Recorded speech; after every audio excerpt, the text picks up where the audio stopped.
اس کے ساتھ ساتھ ابھی ماسٹر پلان سے پہلے پیری اربن پلان جو فیصل آباد کی شاہراہوں، فیصل آباد کے شہر میں جتنی بھی بلڈنگس ہیں، کمرشل بلڈنگس ہیں، اس کو ساتھ لے کے، اور اس کے ساتھ ساتھ روڈز ہیں، روڈز کے ساتھ ساتھ ڈفرینٹ قسم کی جو پلازا ہیں ان کی ڈائریکشن سیٹ کرنا ہے. فیصل آباد ڈیولپمنٹ اتھارٹی کی جانب سے تمام ایسے پلازے جن کی جو ہے وہ چائنا کٹنگ ہوتی ہے ان کو غیر قانونی قرار دے کر جو ہے فائنس بھی امپوز کیے جاتے ہیں. لیکن فیصل آباد میں ایف ڈی کی جانب سے کوئی اس طرح سے ایک پیری اربن پلان سیٹ نہ کیا جا سکا، جس کی وجہ سے آپ کنار روڈ پہ چلے جائیں، دیکھ لیں. مختلف سوسائٹیز کا نام لینا چاہوں گا.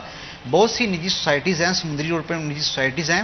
ان کی جو انٹرسٹ اور ایگزٹ کا لیول ہے وہ فیصل آباد کی جو مین سڑکیں ہیں جس پہ ہائی وے ہوتا ہے یا روڈ کنسٹرکشن ہوتا ہے اس کو اٹیچ کرتی ہیں، جس کی وجہ سے فیصل آباد کی جو ورٹیکلز بلڈنگز ہیں، ورٹیکلز میپ ہے، ان کا روڈ میپ ہے، وہ کافی متاثر ہو رہا ہے. ایف ڈی کی جانب سے صرف لوکل ایریاز پر جو ہے وہ کمرشلائزیشن پر فائن امپوز ہوتے ہیں، لیکن جو سالڈ ایشو ہے پیری اربن پلان کے تحت وہ نہیں ہو پا رہا، جس کی وجہ سے یہ ہے کہ کچھ باثر مافیا وہ موجود ہوتے ہیں. اور اس کے ساتھ ساتھ جو ہے F D A master plan کی کامیابی تب تک نہیں کر سکتا جب تک یہ پیری اربن پلان کے تحت جو ہے تمام سوسائٹیز کو آن بورڈ لے کے تمام بلڈنگز، تمام جتنی بھی کمرشل پلازا ہیں، سڑکیں ہیں، ان کی ڈائریکشن سیٹ نہ کر سکے. عمران، آپ نے پیری اربن پلان کے حوالے سے مینشن کیا، اگر آپ تھوڑا سا ایکسپلین کریں کہ ماسٹر پلان میں اور پیری اربن پلان میں کیا ڈفرینس ہے اور کس طرح سے امپیکٹ کرتا ہے یہ ہماری ہاؤسنگ سوسائٹیز یا اوور آل جو میپ ہے فیصل آباد کا؟ جی بالکل. Peri urban plan F D کا ایسا پروجیکٹ ہے جس کے تحت جو ہے وہ تمام فیصل آباد کی سوسائٹیز کو آن بورڈ لے کے آئندہ جو ہے وہ 20 سال تک جو ہے ایک ایسا لائحہ عمل تیار کرنا ہے جس میں فیصل آباد کی سڑکیں، فیصل آباد کی روڈ سائڈ ڈریننگ اور اس کے ساتھ ساتھ ڈیسلٹنگ، اس کے ساتھ ساتھ ایسی تمام جو چیزوں کو جو ہے وہ لائن اپ کرنا ہے جسے فیصل آباد کے آئندہ 20 سے 30 برس تک جو ہے وہ کی روڈ میپ کے حوالے سے پریشانی نہ ہو سکے. تمام ہاؤسنگ سوسائٹی ایف ڈی کے کرائیٹیریا کے مطابق جو پورا اترتی ہیں ان کو تمام کو ڈائریکشن دی جائیں، اور اس کے ساتھ ساتھ تمام ایسے پلازاز جو مین شاہراہوں پر کمرشل ایریاز پہ ہے ان کے لیے ایسا کرائیٹیریا سیٹ کرنا ہے کہ وہ پیری اربن پلان کے تحت اگر پورا اترتے ہیں تو ٹھیک ہے، ورنہ ان کو ڈیمولش کیا جائے گا. اور جو ماسٹر پلان ہے، ماسٹر پلان 2040 تک ہے. اس میں یہ ہوگا کہ فیصل آباد کی سوسائٹی جس میں رورل اینڈ اربن اور اس کے ساتھ ساتھ ایگریکلچر لینڈز، تمام یہ جو ہاؤسنگ ڈپارٹمنٹ کی جانب سے 166 سے زائد صفحات پر مشتمل جو ہے وہ ماسٹر پلان تیار کیا گیا ہے، جو تمام ڈسٹرکٹس کو جو کہا گیا کہ آپ اپنا پلان تیار کریں. فیصل آباد کی بات کریں تو فیصل آباد کی میں ایگریکلچر لینڈ آ جائے گی، اس میں اربن لینڈ آ جائے گی، اس میں ایگریکلچر لینڈ آ جائے گی، اس میں ساتھ ساتھ پلازا، روڈز اور ایجوکیشنل جو تعلیمی ادارے ہیں وہ آ جائیں گے. اس کے ساتھ ساتھ روڈ سیکٹرز، بلڈنگ سیکٹرز اور تمام اداروں کو آن بورڈ لے کے فیصل آباد ڈیولپمنٹ اتھارٹی کا ایک ایسا پلان تیار کیا جائے گا جس کے تحت فیصل آباد 2040 تک ایک ایسا ڈیولپ سٹی سامنے آئے گا کہ 2040 تک جس طرح فورن کنٹری کی اگر بات کریں تو دبئی کی بات کریں، کسی کی بات کریں، وہ آئندہ 20 سے 30 سال تک اپنا جو ہے وہ ماسٹر پلان کے تحت ہی چل رہے ہوتے ہیں کہ اگر یہ بلڈنگ کنسٹرکٹ ہو رہی ہے تو 2040 تک یہ کس نوعیت کی ہوگی اور اس میں کون کون سے علاقے ہم کور کر سکتے ہیں. اسی طرح ایف ڈی نے جو ماسٹر پلان تیار کیا ہے اس میں فیصل آباد کی ہاؤسنگ سوسائٹیز، فیصل آباد کے ادارے، اس کے ساتھ ساتھ ایگریکلچر لینڈ جتنے بھی ہے ایک ایسا پلان سیٹ کریں گے جس میں کوئی بھی خلل نہ آ سکے.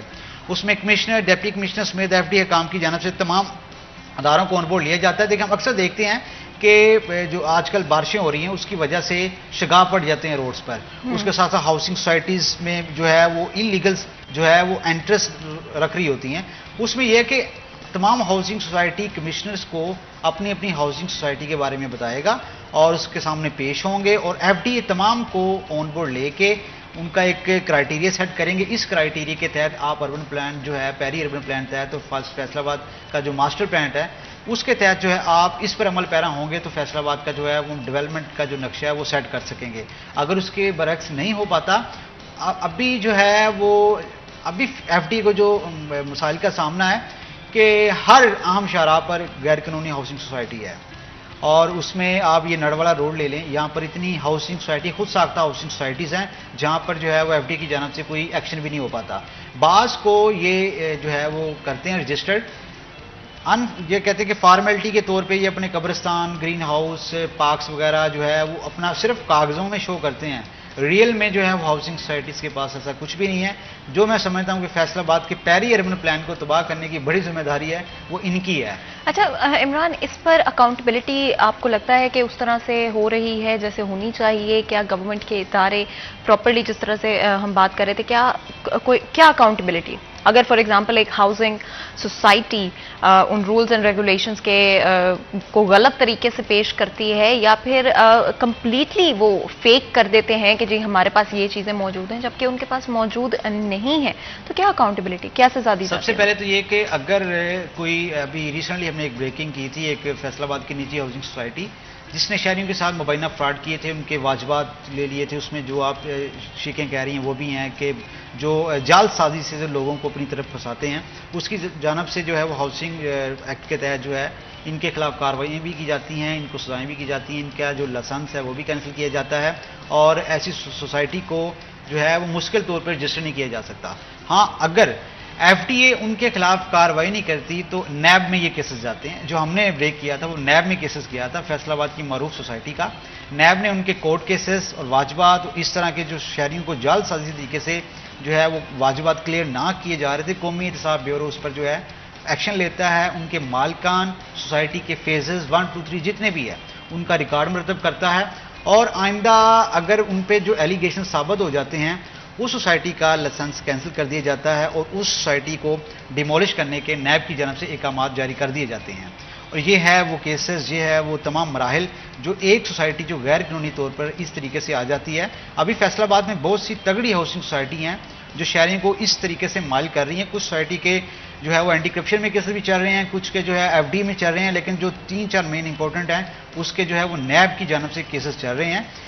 یہ نیب میں کیسز اس لیے جاتے ہیں کہ یہاں پر ایف ڈی اے کام کی ملی بھگت سے، یہاں پر بلڈنگ انسپیکٹرز کی ملی بھگت سے، ایف ڈی اے کے ٹی پی ٹاؤن 1 2 کی ملی بھگت سے ان کے خلاف اس طریقے سے کارروائی نہیں ہو پاتی، جس کی وجہ سے نیب کو اس معاملے میں آنا پڑتا ہے اور ان کے خلاف باقاعدہ سے کارروائی کی جاتی ہے. اچھا، میں آپ سے یہ بھی پوچھنا چاہ رہی تھی، کیوں ایف ڈی اے کی طرف سے کارروائی نہیں کی جاتی جب بات نیب تک پہنچتی ہے؟ آف کورس بیچ میں کوئی تو مسائل شامل ہوں گے. آپ کے خیال میں کیا ایشوز ہوتے ہیں جس کی وجہ سے ایف ڈی اے ایون ادارہ ہوتے ہوئے جو کہ اکاؤنٹیبلٹی کے حوالے سے آگے آنا چاہیے، وہ کیوں نہیں آتے؟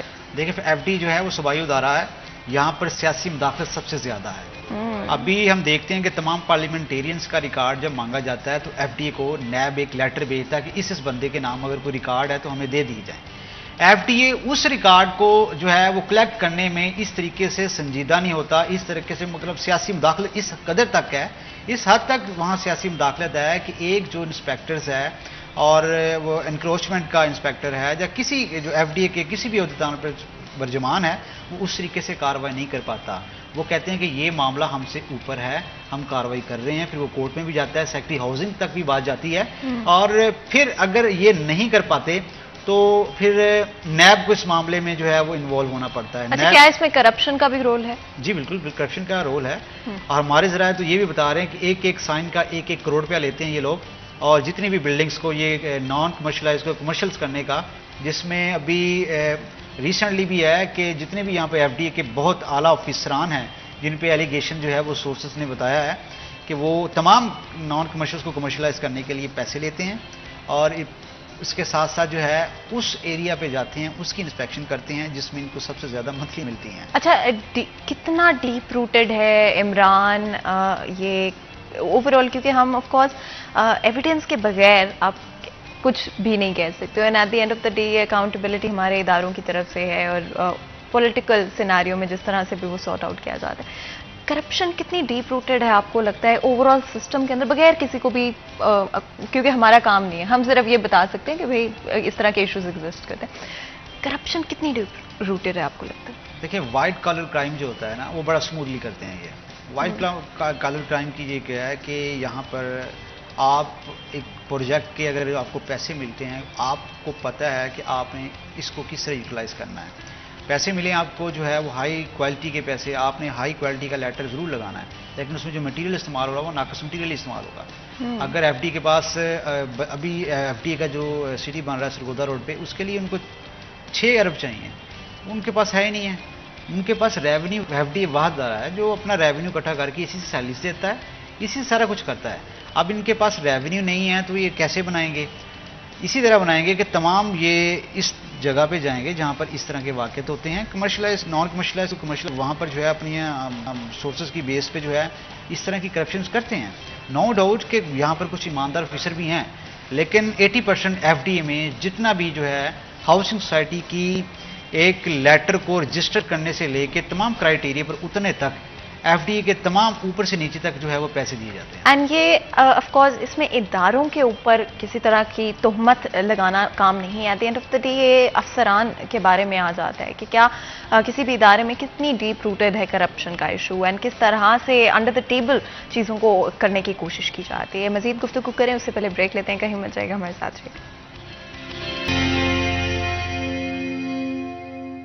Welcome back. سیریز 10 میں ایک دفعہ پھر آپ کو خوش آمدید کہتے ہیں. بریک میں جانے سے پہلے گفتگو جاری تھی. فرسٹ ہاف میں ہم نے کوشش کی کہ ہم بات کریں پیری اربن پلاننگ کے حوالے سے کیا اکاؤنٹیبلٹی ہے کسی بھی ایسے ہاؤسنگ سوسائٹی کے لیے جو غلط طریقے سے اپنے آپ کو یا تو پریزنٹ کرتے ہیں اپنے کسٹمرز کو لے کر، یا پھر ایکچولی میں ایف ڈی اے کو بھی غلط انفارمیشن پرووائڈ کرتے ہیں. اگر ہم نے ایف ڈی اے کے بارے میں بھی بات کی، اوور آل بات کی کس طرح سے ریئل اسٹیٹ بزنس کے اندر اس وقت کرپشن کتنی ڈیپ روٹ ہو چکی ہے. یہ سینئر لیول سے لے کر لوور لیول تک اگر ہم جاتے ہیں وہاں پر کرپشن ایگزسٹ کرتی ہے، فالس انفارمیشن دی جاتی ہے. اینڈ آف کورس ہماری گورنمنٹ کی طرف سے، اداروں کی طرف سے at this moment in time کوشش کی جا رہی ہے کہ اکاؤنٹیبلٹی، لاز اینڈ پالیسیز جس طرح سے امپلیمنٹ ہونے چاہیے ان کو کیا جائے، اور ایک اسٹرکٹنس اس پورے انڈسٹری کے اندر، اسپیشلی ریئل اسٹیٹ انڈسٹری کے اندر دوبارہ سے لائی جا سکتی ہے. اس کے علاوہ میں یہ بھی ضرور بتانا چاہتی ہوں، آگے چلتے ہوئے بات کرتے ہیں کہ کس طرح سے منی لانڈرنگ، جو کہ آپ کو پتا ہے کہ پاکستان کی اگر ہم بات کرتے ہیں ایف اے ٹی ایف کی طرف سے کچھ شرائط رکھی جاتی ہے کسی بھی ملک کے اوپر، کس طرح سے وہ اپنے آپ کو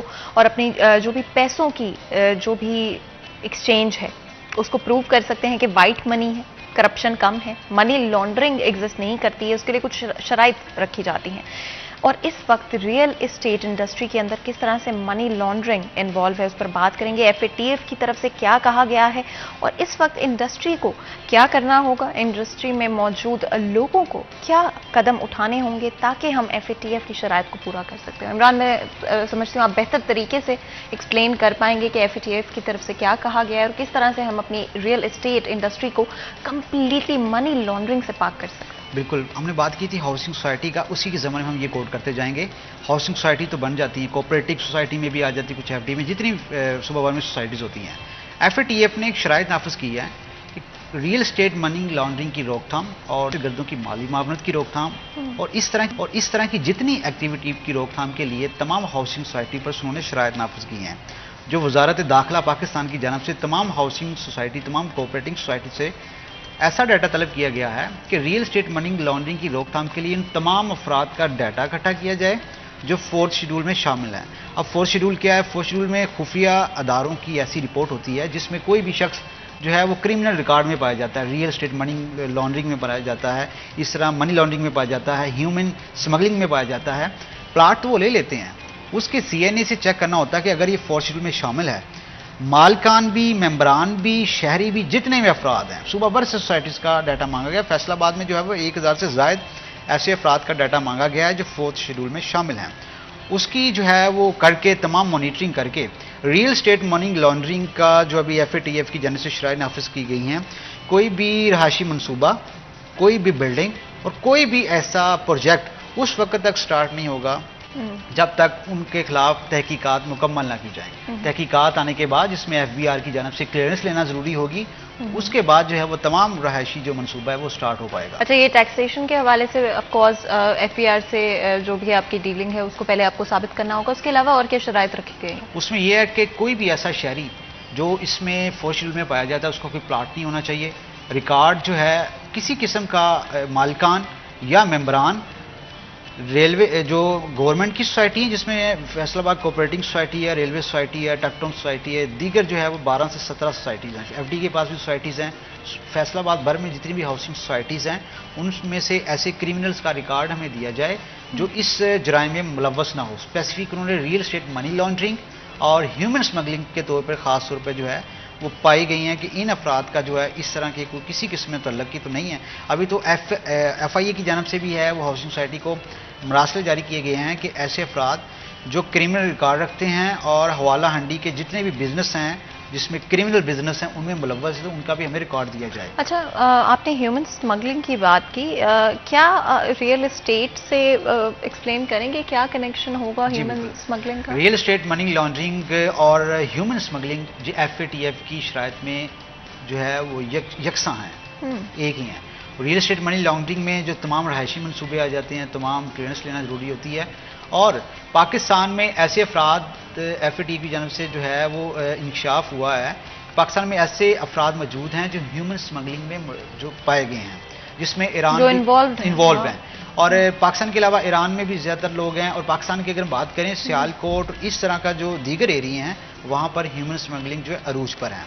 ہمیں FATF کی شرائط سے نکلنے وقت جو ہے وہ real estate money laundering, human smuggling کی روک تھام کے لیے پائے جاتے ہیں اکثر ریکارڈ کے ایک شخص ہے، اس کے کسی بھی سوسائٹی میں پلاٹ بھی ہیں، اس کا فوشل میں نام شامل بھی ہے، اور وہ بندہ ہیومن اسمگلنگ میں ڈائریکٹلی انڈائریکٹلی ملوث ہے۔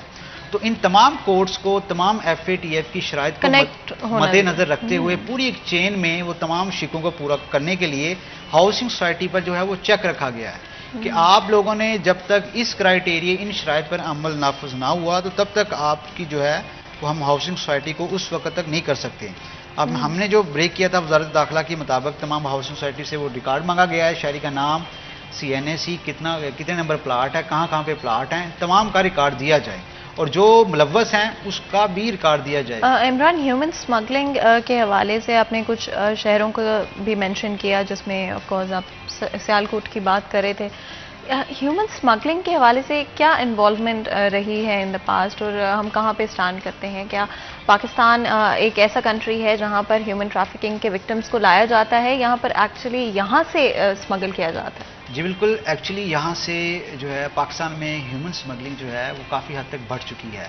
2019 سے لے کے اب تک جو ہے وہ تقریباً 700 سے زائد افراد جو ہے وہ ہیومن اسمگلنگ کا شکار ہوئے ہیں۔ کیا یہاں سے بھیجے گئے ہیں؟ جی بالکل، یہاں سے بھیجے گئے ہیں، ان کے نیٹ ورکس ہوتے ہیں۔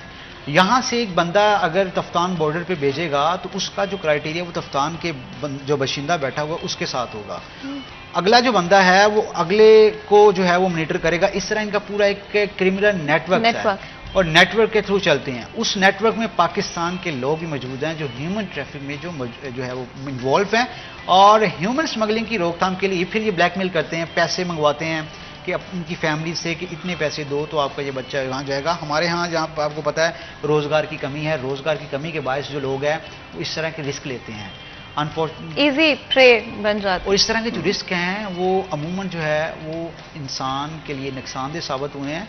FATF نے سب سے جو زیادہ ہے وہ ریئل اسٹیٹ منی لانڈرنگ اور ہیومن اسمگلنگ کے جو ہے اس پہ جو شرائط نافذ کی ہیں۔ پاکستان میں جو انسانی اسمگلنگ ہے اس کے کیسز میں دن بدن اضافہ ہوتا جا رہا ہے، لوگ غیر قانونی طریقے سے بارڈر کراس کرتے ہیں، مختلف جو ہے وہ کنٹریز میں جو ہے وہ غیر قانونی طور پر جو ہے وہ کام کرتے ہیں۔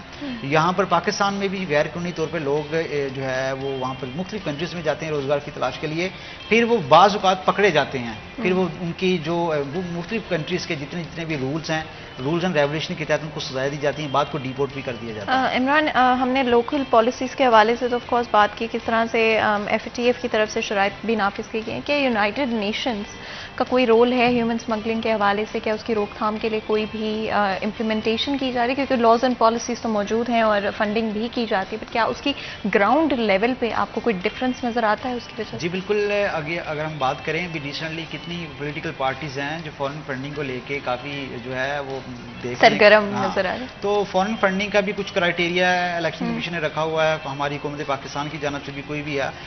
اگر ہم بات کریں کل عدم کو لے کے، کل عدم جماعتوں کی جو ہے وہ فنڈنگ ممنوع ہے، ممنوع ذرائع سے جو فنڈنگ ہے وہ ضبط کی جاتی ہیں، اور ان کا تمام چیک اینڈ بیلنس ہے وہ ECP اور تمام ہمارے ادارے ہیں اس کا چیک اینڈ بیلنس پورا رکھتے ہیں۔ UNO کی جانب سے ملک بھر میں جو ہے ظاہر ہے جو ہمارا ادارہ ہے FATF پورے تمام ممالک کے لیے جو ہے وہ اس کو رینکنگ میں کرتا ہے کہ آپ گرین میں ہو، گرین میں ہو، گرے میں ہو، ریڈ میں ہو، کس میں ہو۔ پاکستان ابھی گرے لسٹ میں ہے، گرے لسٹ سے نکلنے کے جتنے بھی چانسز ہیں وہ یہ ہیں کہ تمام تر FATF کی شرائط کو پورا کرنا ہے، اور دو سب سے امپورٹنٹ شرائط اس وقت منی لانڈرنگ کو لے کر اور ہیومن ٹریفکنگ، اس کے ساتھ ساتھ جو دہشت گردوں کی مالی معاونت ہے وہ اسی تمام زمرے میں آ جاتی ہے۔ جب تک یہ پاکستان جو ہے، پاکستان نے ابھی میں بات کروں، پاکستان نے ماشاءاللہ سے 26 جو ہے ان کی جو ہے شرائط پوری کر دی ہیں، ہیں اور اس میں سے ابھی مزید بھی پوری کریں گے. اسی لیے تو تمام ہاؤسنگ سوسائٹی کو کہا گیا ہے کہ آپ FATF کی شرائط پر عمل پیرا ہوں. یہ نہ ہونا کہ آپ سوسائٹیز بناتے جائیں, سرکاری اور نجی سوسائٹیز میں تمام تر لوگ ایسے کرمنل موجود ہوں اور ہم FATF کے لیے اسٹرگل کرتے رہیں, لیکن یہاں پہ پتہ چلے کہ فورس شیڈول میں ایسے افراد موجود ہیں جو ہیومن ٹریفکنگ میں ملوث ہیں, ریئل اسٹیٹ منی لانڈرنگ میں ملوث ہیں, اس کے ساتھ ساتھ دہشت گردوں کی مالی معاونت بھی کر رہے ہیں. اچھا عمران, یہ بڑا انٹرسٹنگ ہے because of course money laundering کا لفظ سنتے ہی ہمارے مائنڈ میں ڈفرنٹ طرح کی جو سچویشنز ہیں وہ سامنے آتی ہیں, لیکن ریئل اسٹیٹ میں منی لانڈرنگ کس طرح سے کنیکٹ کرتا ہے اور کس طرح سے جب کی جاتی ہے منی لانڈرنگ, کیا طریقے استعمال کیے جاتے ہیں؟ بالکل, ریئل اسٹیٹ منی لانڈرنگ کے جو ہے وہ بہت یونیک طریقے ہیں کہ آپ نے ایک پلازا لیا ہے, وہ پلازا آپ نے خرید لیا ہے, پلازے میں آپ نے گھبلا کر کے تمام تر جتنے بھی ہے FBR سے کلیئرنس لیے بغیر آپ نے ایک پلازا اسٹیبلش کیا ہے, اسٹیبلش کی تمام آپ کے پاس جتنی بھی وہ آ رہی ہوں گی ارننگ, وہ ریئل اسٹیٹ منی لانڈرنگ میں آئیں گی. وہ آپ کے رجسٹرڈ شدہ نہیں ہے, وہ جتنا بھی ہوگا وہ آپ کا ریئل اسٹیٹ منی لانڈرنگ میں ملوث پایا گیا تھا. آپ نے ایک پلازا سے 2 پلازا پورے پلازے کھڑے کر لیے, پھر آپ نے وہ پیسہ جو ہے وہ باہر بھیجا, آپ نے باہر کسی بینکس میں رکھا, جتنا بھی رکھا, جتنا وہ پیسہ آئے گا وہ آپ کے پاس وہ ریئل اسٹیٹ منی لانڈرنگ کا آئے گا کہ آپ نے ایک بے نامی, جسے ہم آج آسان لفظ نان رجسٹرڈ بے نامی جائیداد آپ نے بنائی. اس بے نامی جائیدادوں کے ریکارڈ کے حوالے سے نیب مانگتا رہتا ہے تمام کا ریکارڈ کہ ہمیں نامی اور بے نامی, جو بے نامی ہے وہ ریئل اسٹیٹ منی لانڈرنگ میں آئیں گی کہ آپ نے پلازے لیے بے نامی جتنے بھی لیے ہیں وہ ریئل اسٹیٹ منی لانڈرنگ کے زمرے میں آئیں گے. آپ کروڑوں اربوں روپیہ کما لیں, اس کے لیے چاہے وہ وزارت داخلہ اور نیب جو ہے وہ کافی متحرک ہوتی ہے, جس میں شہریوں کا, پارلیمنٹیرینز کا, جتنے بھی تمام ایسے افراد موجود ہیں ان کا ریکارڈ مانگا جاتا ہے اسپیسیفک. اور یہ بہت ہی انٹرسٹنگ ڈسکشن ہے. پرسنلی مجھے بڑا انٹرسٹنگ لگ رہا ہے بہت ساری ڈفرینٹ چیزوں کو, ایسپیکٹس کو سمجھنا. سنتے تو ہم سب ہیں, لیکن آئی تھنک گراؤنڈ لیول پہ کیا حقیقت ہے اس کو سمجھنا ایک اور چیز ہوتی ہے. اور ہر پاکستانی شہری کو نہ صرف ٹرانسپیرنسی ہونی چاہیے اس حوالے سے, لیکن سمجھ بھی ہونی چاہیے کہ یہ ایشوز گراؤنڈ لیول پہ کس طرح سے نظر آتے ہیں اور آپ کے سامنے یہ چیزیں ہو رہی ہوں, آپ ان کو پوائنٹ آؤٹ کر سکیں, آپ ان کے بارے میں کچھ کر سکیں. یہاں پر ایک بریک لیتے ہیں, کہیں مت جائے گا, ہمارے ساتھ رہے گا.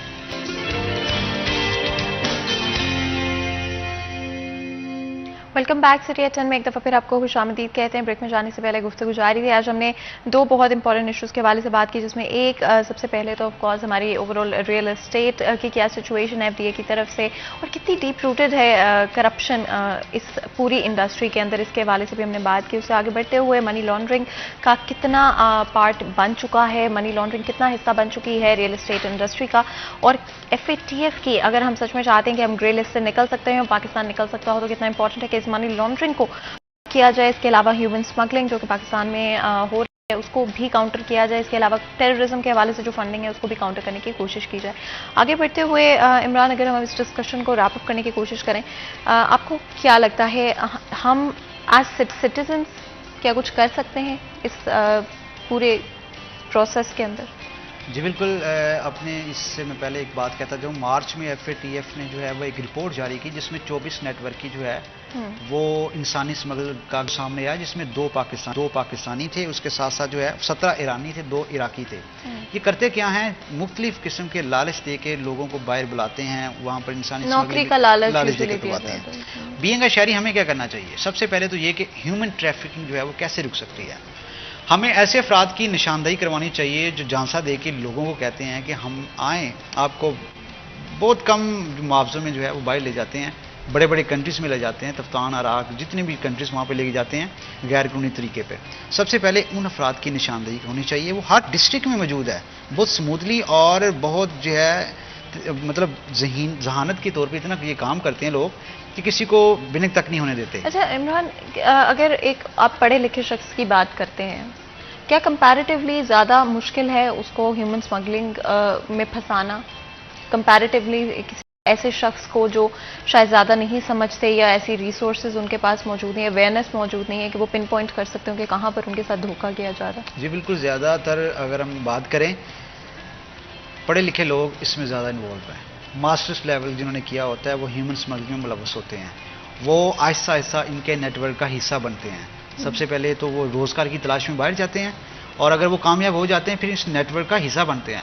اس نیٹ ورک کو چلانے کے لیے جو ہیومن سمگلر ہیں وہ پاکستان سے پڑھے لکھے لوگوں کا چناؤ کرتا ہے.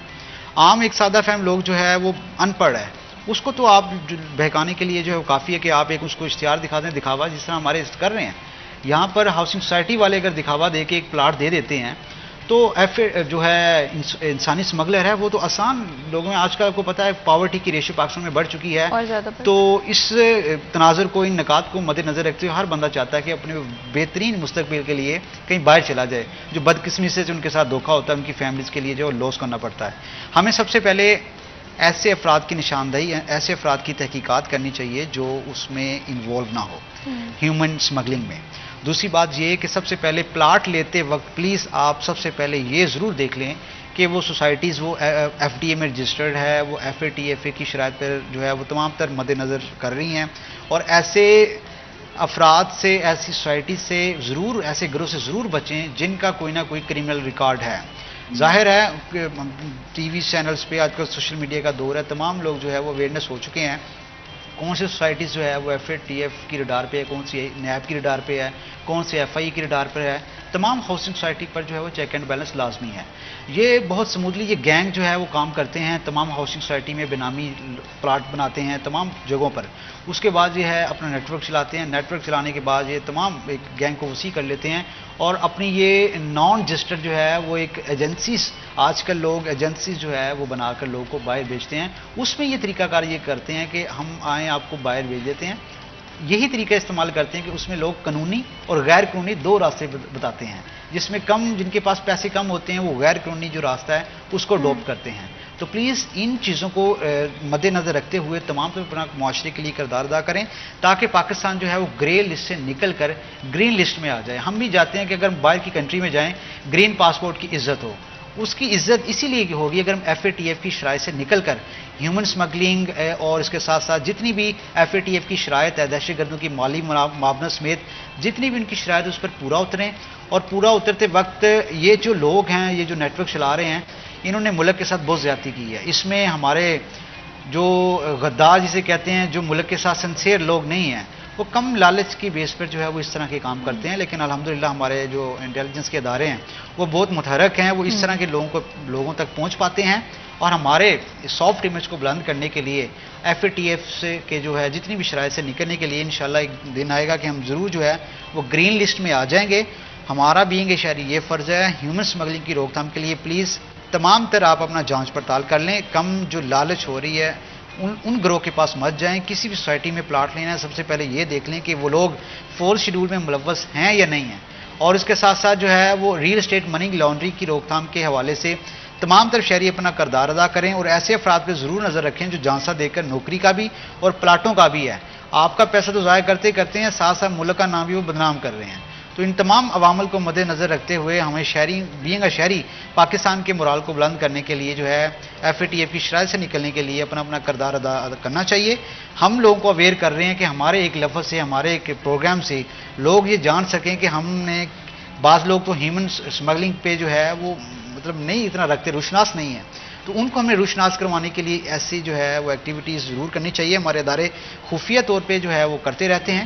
ہمیں بھی سوشل میڈیا پہ تمام لوگوں پر نظر رکھنی چاہیے کوئی ایسے افراد جو ہیں ان کا کسی قسم کا ریکارڈ تو نہیں ہے. پھر ڈیفینیٹلی ہمارا معاشرہ بھی سموتھلی چلے گا. ہم ایسے افراد کی نشاندہی کر کے تمام ان لیگلز کو لیگلز کرائیٹیریا بھی لے کے آ سکیں گے. تمام یہ چیزیں ہیں. Imran, F A T F کی کیا پاسبلٹی لگتی ہے آپ کو پاکستان کے گرے لسٹ سے نکلنے کی، اور کتنا وقت آپ کو لگتا ہے اس میں لگ سکتا ہے؟ دیکھیں، اکارڈنگ ٹو رپورٹ وزارت خارجہ کی جو رپورٹ کے مطابق ہم قریب پہنچ چکے ہیں. اس کا مطلب ہے کہ آئندہ چند سالوں تک مے بی 2023-24 میں پاکستان جو ہے وہ گرے سے گرین لسٹ میں آ جائے. جو ان کی شرائط انہوں نے رکھی ہیں ریسنٹلی، اگر ان سے پاکستان نکل جاتا ہے تو الحمدللہ ہم جو ہے وہ گرے سے گرین لسٹ میں آ جائیں گے. اور گرین لسٹ میں جب ہم آ جائیں گے تو پاکستان کے لیے ٹریڈ ہر جگہ سے وہ اس طریقے سے روک تھام نہیں ہوگی ایز کمپیئر ٹو کہ جیسا کہ ہم ابھی تمام کنٹریز میں جائیں تو ہمارے لیے ایک تمام چیک اینڈ بیلنس رکھا گیا ہے کہ آپ گرے لسٹ میں ہیں. تو انشاءاللہ آئندہ چند سالوں تک جو ہے ہم گرین لسٹ میں پاسبلٹی دیکھ رہے ہیں اور انشاءاللہ ایسا ہوگا. Pakistan F A T F کی شرائط جو ہے وہ پوری کرتا جا رہا ہے. ایف اے ٹی ایف نے یہ جو ہے وہ ایڈمٹ کیا ہے کہ پاکستان نے FATF کی شرائط میں سے زیادہ تر شرائط پوری کر دی ہیں، مزید انہوں نے رکھی ہیں، مزید بھی پوری کر دیں تو انشاءاللہ پاکستان گرے سے گرین لسٹ میں آ جائے گا. یہ پاکستان کے مستقبل، پاکستان کے سافٹ مل اور پاکستان کا جو گرین پاسپورٹ ہے اس کے لیے بڑا اچھا ہوگا. اور یہ بہت امپورٹنٹ ہے بیکاز آئی تھنک شاید یہ ہم سمجھتے نہیں ہیں، لیکن جب آپ گرین لسٹ میں آ جائیں گے تو چاہے وہ فارن انویسٹمنٹ کے حوالے سے ہو، چاہے ویزاز کے حوالے سے ہو، ڈفرینٹ طرح کی چیزوں میں آپ آگے آ سکتے ہیں. ایک اور جو کہ بہت پازیٹیو چیز رہی of course because I think 14 اگست ہو یا پورا سال ہو، ہر دن ہمیں پیٹریوٹک ہونا چاہیے اور ہمارے ملک کے لیے ہماری جو محبت ہے اس میں کہیں کمی نہیں آنی چاہیے. تو جہاں پر ہمارا فرض بنتا ہے اپنے ملک کو بہتر کرنے کے لیے، اپنے آپ کو بہتر کرنے کے لیے، ہمیشہ اس فرض کو پورا کریں.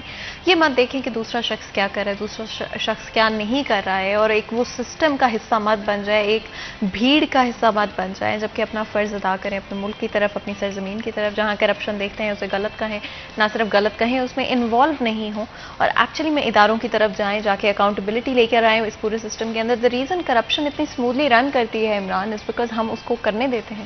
جب ہم سے کرپشن کے حوالے سے کہیں پر کہا جاتا ہے تو ہم خود اس میں انوالو ہو جاتے ہیں، چاہے وہ معصومیت کہہ لیں، چاہے وہ ان اویئرنیس کہہ لیں، جس کی وجہ سے عام لوگ، عام شخص آج بڑے آرام سے اتنی نارملائز ہو چکی ہے انفیکٹ کہ ہمیں وہ پرابلمٹک بھی نہیں لگتا. تو ہمارا فرض بنتا ہے، ہمیں نظر آتی ہے، ہمیں فوری طور پہ اداروں کو آگاہ کرنا چاہیے، اکاؤنٹیبلٹی لے کر آنی چاہیے. ایسے ہی ہے.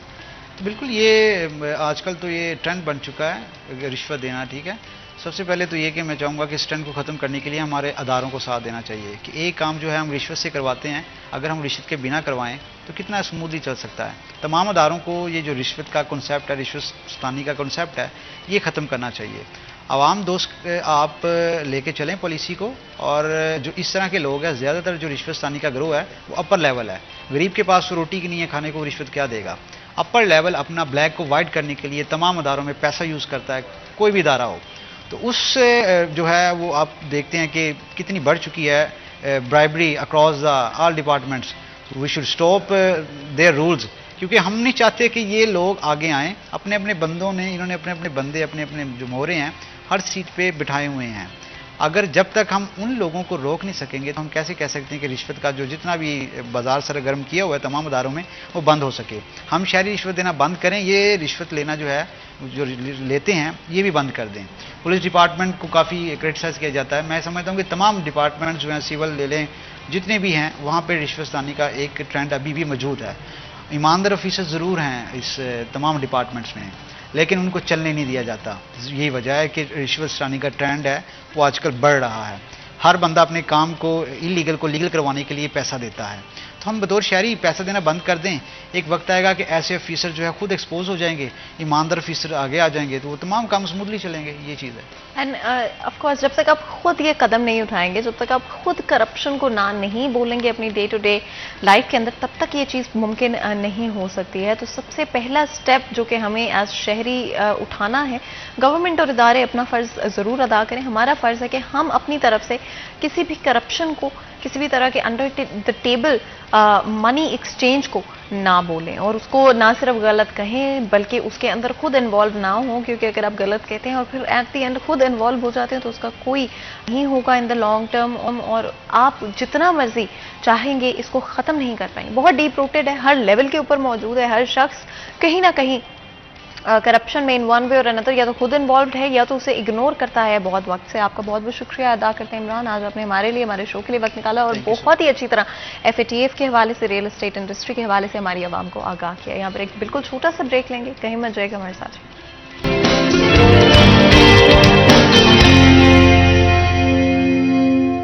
Welcome back. سیریا چینل میں ایک دفعہ پھر آپ کو خوش آمدید کہتے ہیں. بریک میں جانے سے پہلے گفتگو جاری تھی. FTA کے حوالے سے بات کی، FATF کے حوالے سے بات کی. ریئل اسٹیٹ انڈسٹری میں کس حد تک ہیومن اسمگلنگ، کرپشن اور منی لانڈرنگ اس وقت ایگزسٹ کرتی ہے. FATF کی گرین لسٹ میں آنے کے لیے پاکستان کو کیا چیزیں کرنی پڑیں گی. لیکن یہ آف کورس بریک میں جانے سے پہلے ہماری گفتگو تھی جب ہم نیکسٹ سیکشن کی طرف بڑھ رہے ہیں. تو آئی تھنک اب امپورٹنٹ ہے پالیٹکس کے حوالے سے بھی بات کر لیتے ہیں. آپ کو پتہ ہے پالیٹکس کی اگر ہم بات کرتے ہیں،